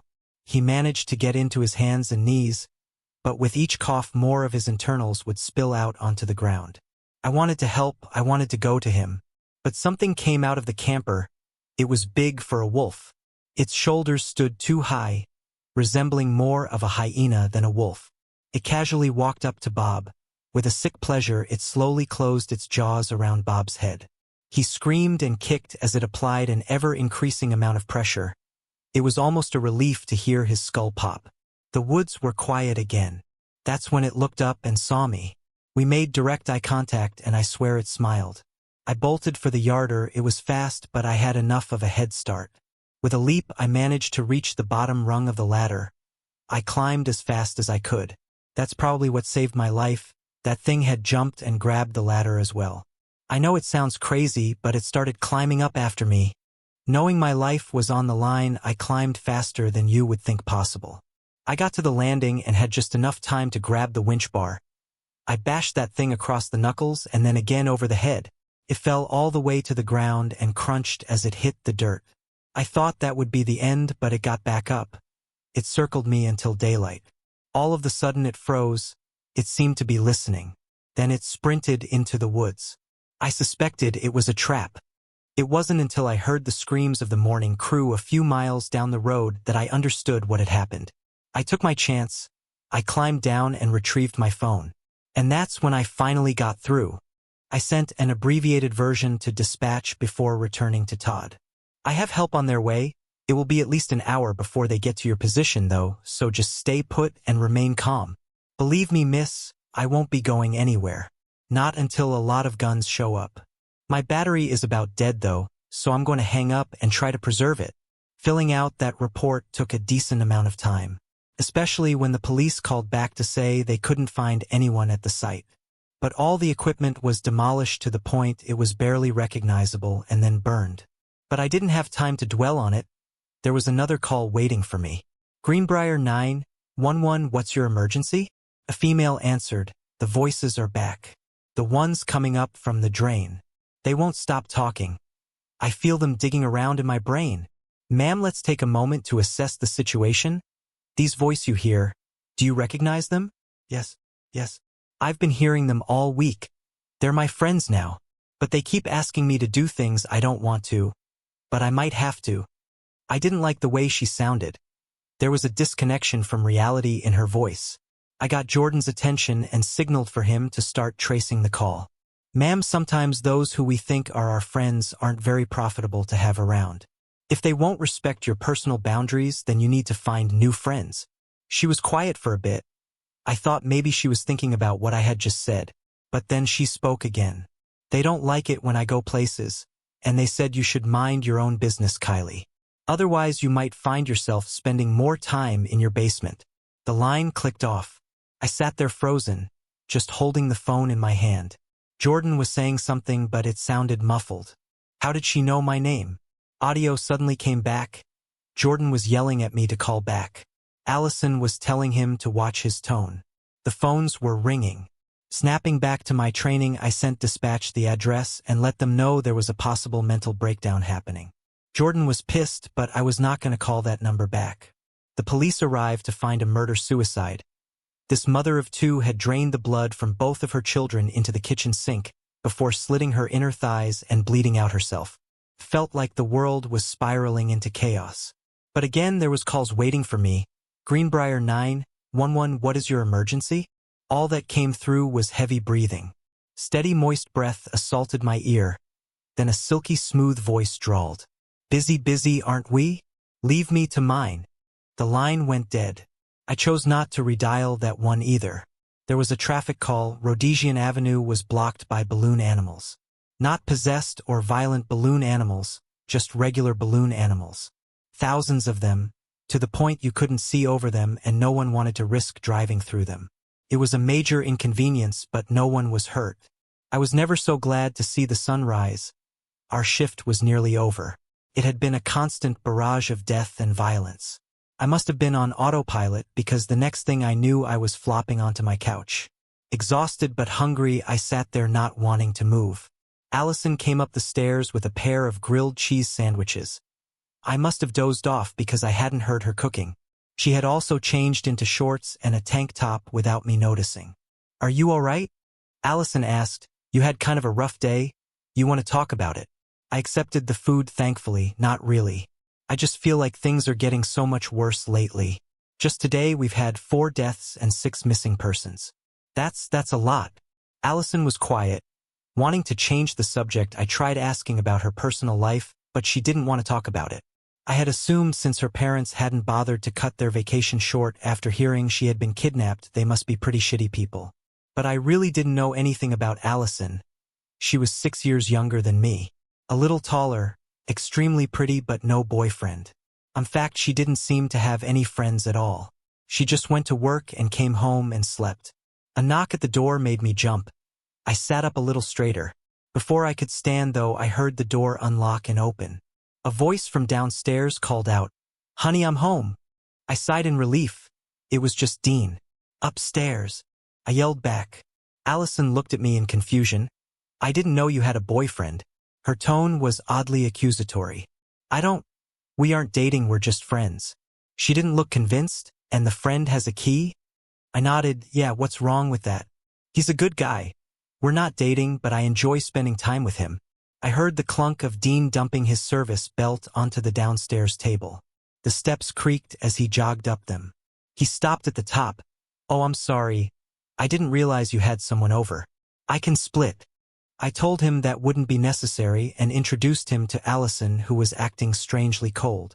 She excused herself to the guest room, stating she was tired. When she was gone, Dean turned more serious. So I want to talk to you about something. I was on that mental breakdown call this afternoon. I winced at the memory. Yeah, I know, pretty rough. But listen, Kay, that's the 7th call like that this week. And that's just the beginning. I heard the voice. I'm not crazy. I heard a faint whisper coming from that blood-filled drain. It knew things that it couldn't have known. That no one knows. The reason I'm here, though, is because it said they will be coming soon. Coming for the girl on the phone. So I'm at the call center. I'm by myself for now. If you read the last part, you know things were getting out of hand. It sounds like they might be under control for now. And if they aren't, I'll be here to take your calls and send help. Dean had been staying at my place off and on lately. Allison and I were working nights at the call center and he was pulling night shift at the police station. The three of us were growing steadily more exhausted. The call volume was through the roof.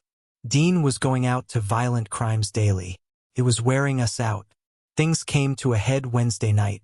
You see, there's this taco truck that parks a few blocks from my house. Allison and I were tired of our own cooking, so we got dressed up and walked to Angel's truck. I was no stranger to his menu, but Allison was confused. So what kind of food is this? I didn't understand her question. What do you mean? Like, is it authentic Mexican? She shook her head. No, like, what is a torta or casa or carne? Allison, have you never had Mexican? She looked embarrassed. No, I guess not. So we had the sample platters. On the walk back we saw him. He was behind us but approaching fast. His 7-foot-tall stature easily visible. He pushed his way past people in his pursuit of us. Before we had a chance to run, a siren hooped right next to us. Tires screeched as Dean came to an abrupt stop. He jumped out of the car and quickly placed himself between us and the lumberjack from hell. Hey! Stop right there! To his credit, the lumberjack obeyed. Dean rested his hand on his service gun. Okay, now slowly lower the axe and place it on the ground. The man's presence was so intimidating I hadn't noticed the weapon in his hand. The blade was as large as my head and was polished to a mirror-like finish. The lumberjack looked at the axe, then back to Dean. He shook his head and stepped forward. Dean raised his voice. Hey, back up right now. The man ignored him. Come on, man. No one needs to die today. The lumberjack was nearly on top of Dean. Dean swore. He let go of his gun and drew his taser. He fired it into the lumberjack, who stiffened and grunted in pain before grabbing the leads and ripping it from Dean's hand. Dean stumbled forward and the lumberjack swung a giant fist into his head. Dean flew back, his skull bouncing off the pavement. He was bleeding but managed to roll over. The lumberjack kicked him in the ribs, sending him flying. He landed in a crumpled mess. Dean looked up at us, then threw his hands in the air in frustration. Get out of here! In 2 enormous steps, the lumberjack was at Dean's side. He swung his giant axe, caught Dean in the chest, knocking him clear across the street and out of sight. I grabbed Allison's hand and we ran. When we got to my house, the lumberjack wasn't far behind. I knew it wouldn't do much but locked the front door anyways. The gun was upstairs. I had stupidly left it on my nightstand. I rushed to the bottom of the stairs but froze. There was footsteps running across the 2nd floor. Someone was in the house. Allison grabbed my arm and pulled me back. There's someone up there. Just then I heard a crash at the front door. An axe head was poking through it. In the distance I heard sirens, but they were minutes away and we had seconds left to live. Allison opened a door behind me, the basement door. Abso-fucking-lutely not. I yelled, but she pulled me in with little effort. The door closed and we were bathed in darkness. We fumbled down the stairs until we reached the bottom and turned on our phone lights. Allison went deeper and I hesitantly followed. I doubted this would buy us enough time for the police to arrive, but it was better than dying instantly. That's when I saw it. An old door propped against the wall. I think it was my house's original door. I just know I never tried to remove it from the basement because it was heavy as can be. Allison walked up to the door.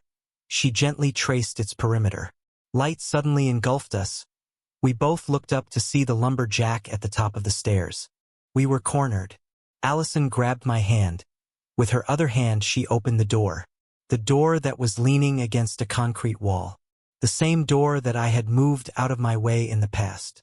She opened it, and on the other side was brightly lit forest meadow. Allison shoved me through just as that giant axe struck the concrete wall next to the door. I flinched at the shower of sparks.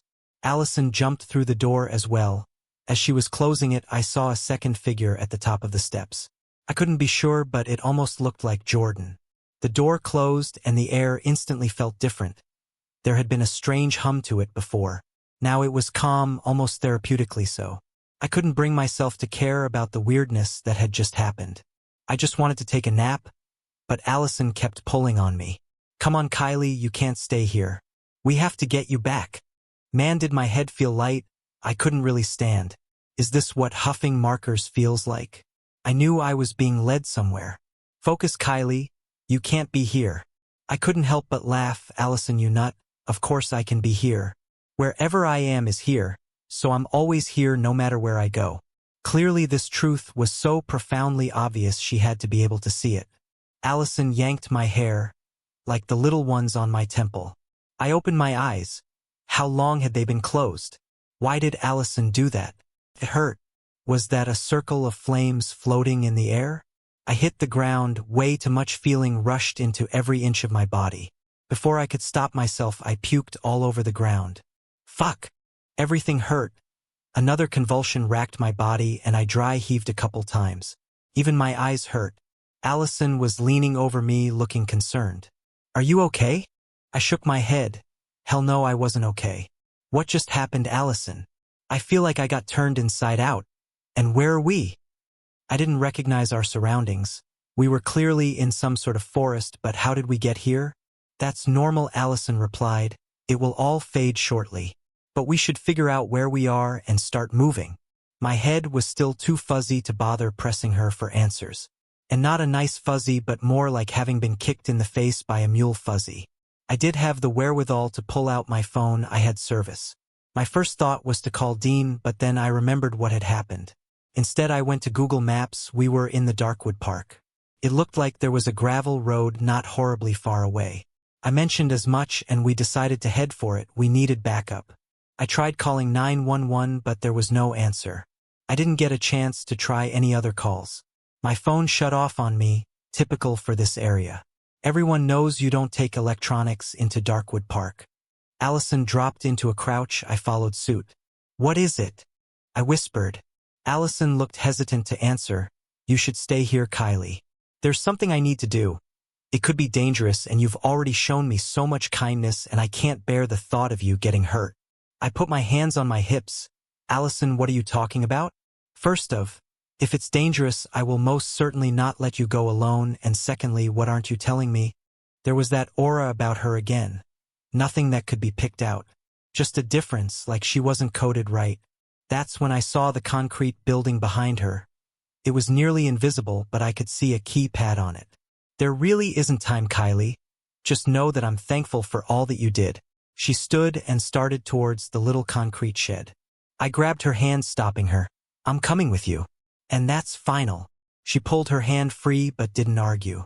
As we got closer, I could see the concrete building was just 10 by 10 with a slanted roof, also made out of concrete.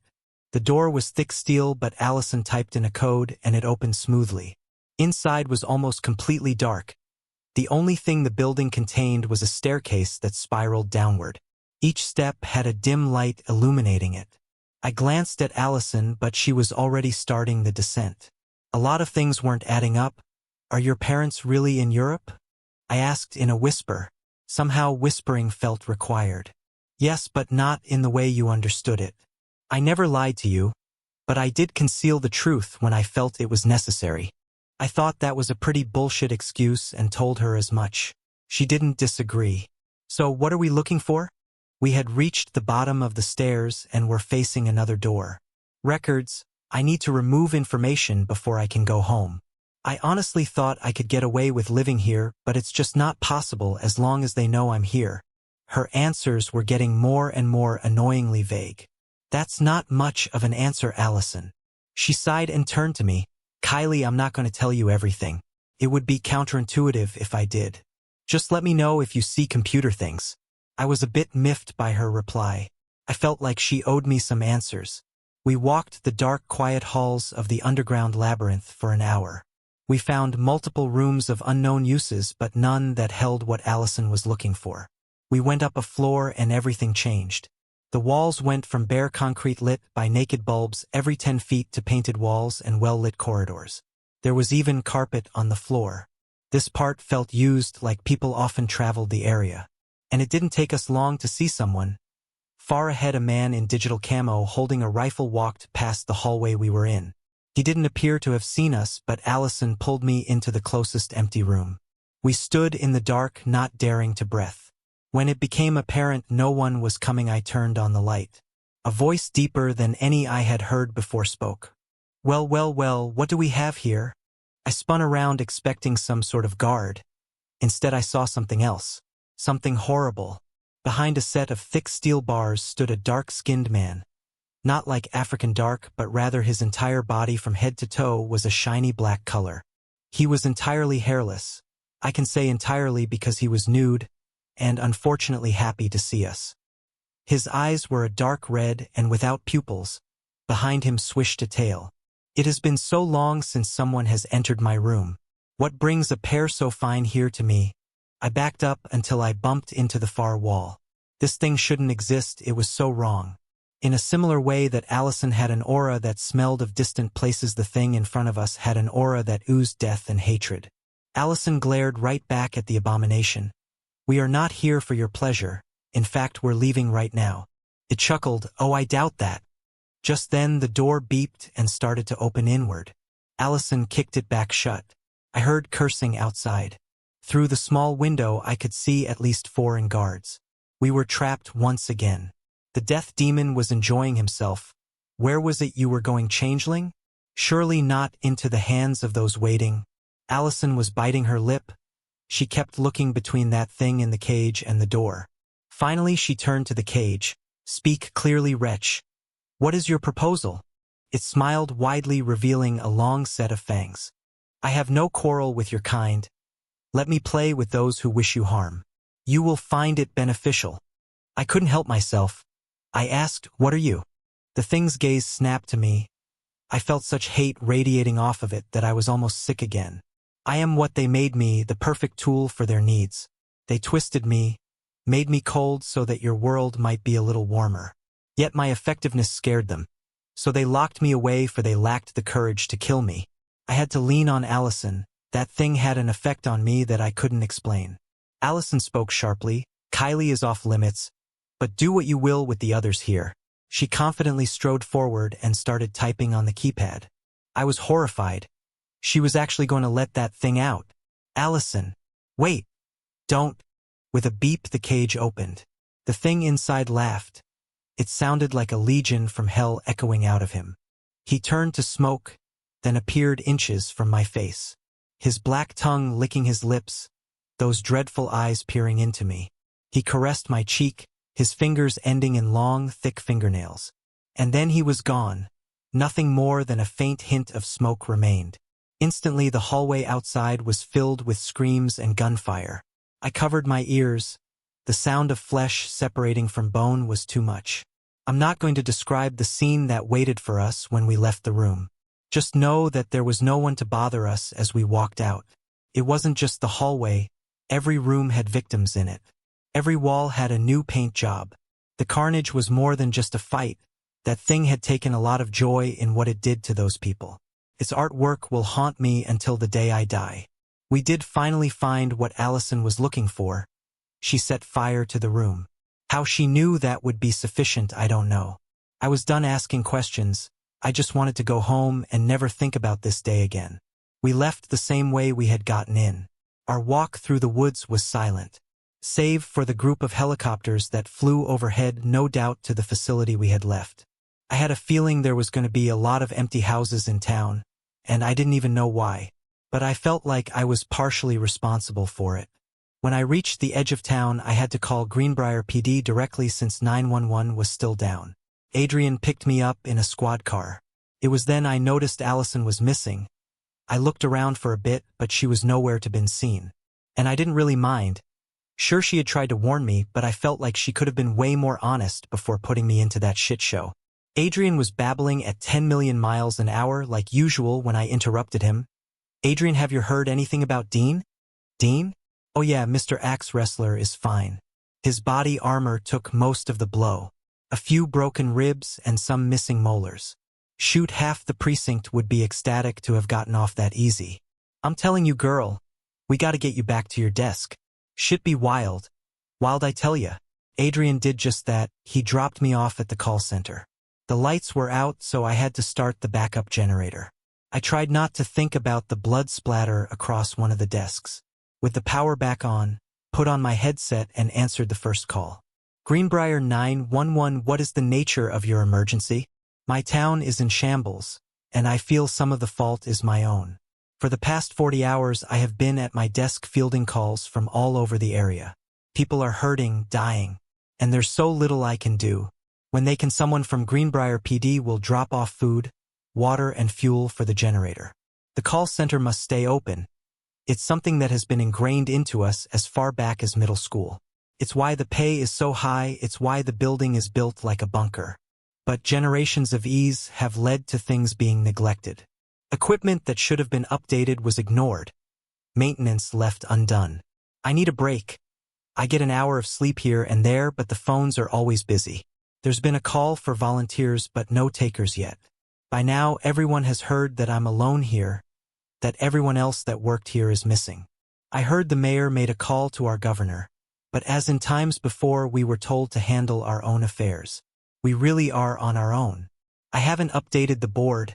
I haven't filled out reports. I don't know how this will affect things in the future, but I simply don't have the time. All missing persons calls are being forwarded to the church turn shelter on Hugh Everett Avenue. That way I can focus on the people who need immediate help.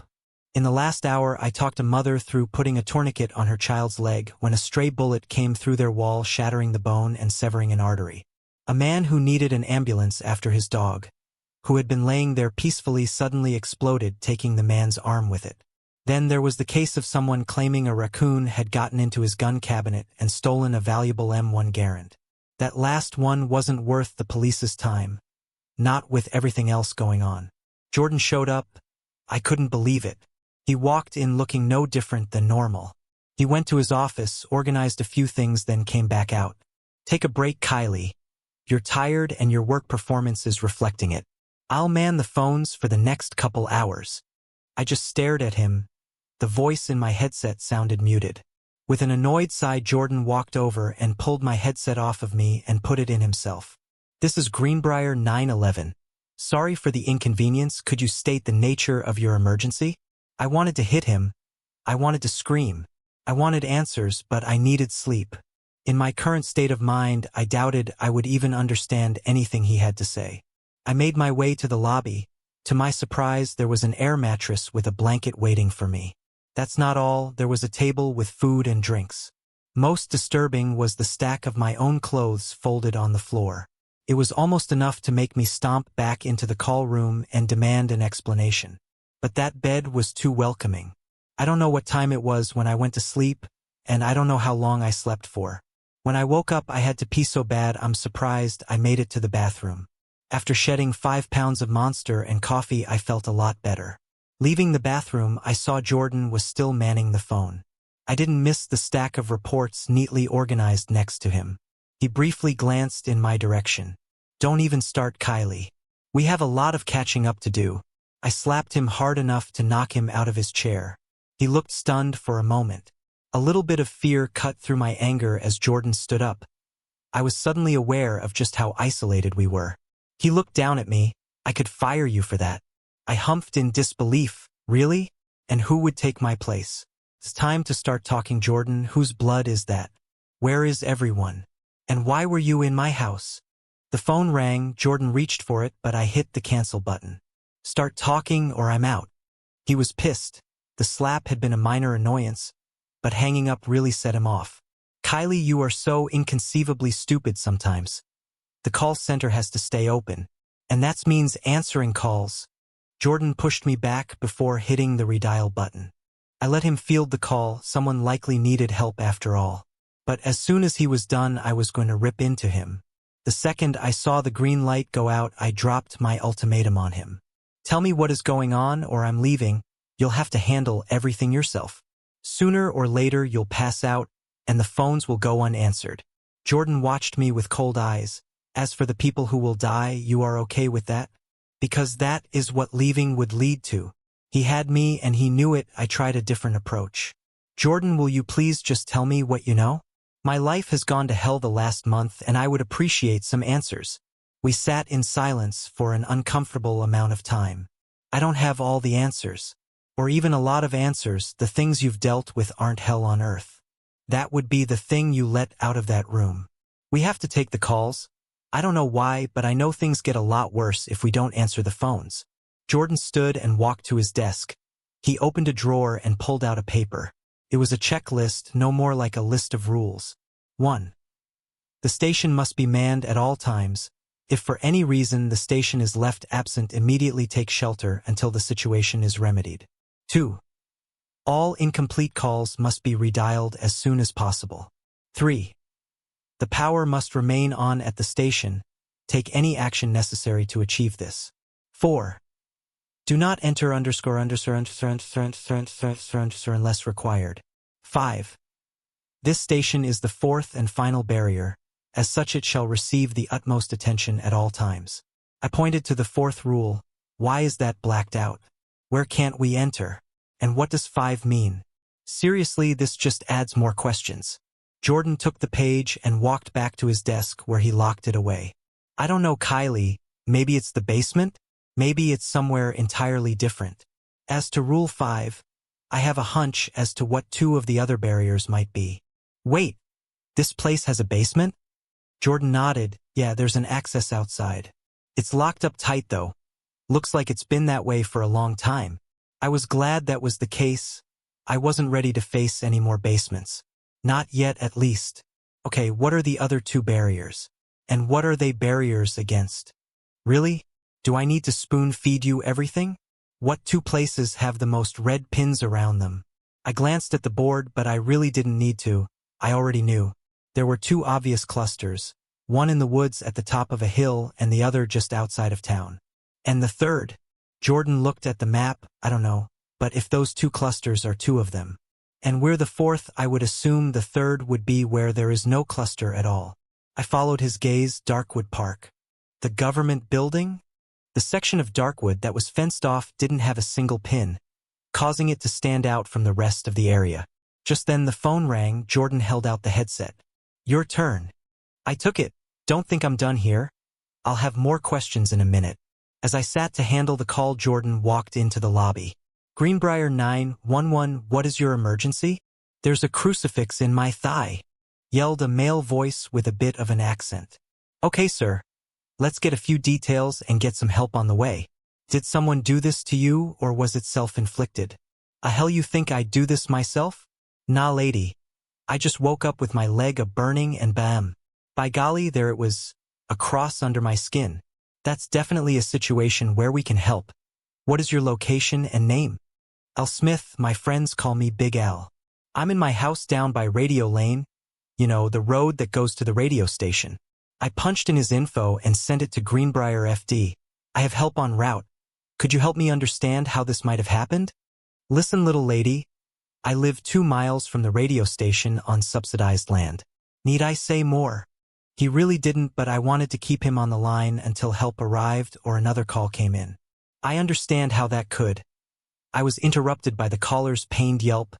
Oh, sweet baby Ray. It's a growing. His breathing grew stressed. Where them at, lady? Where them at? Aoi, it's hurting. I bumped his call up an urgency level.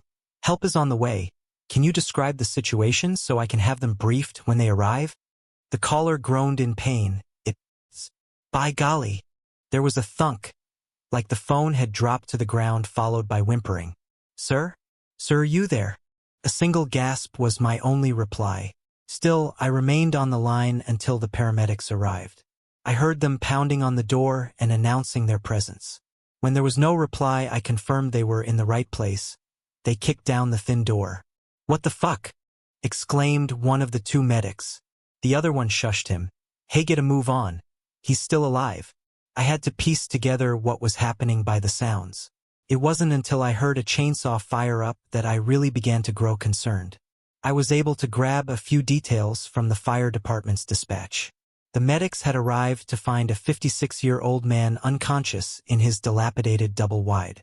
His left leg had been entirely replaced with the main beam of an ornate wooden cross.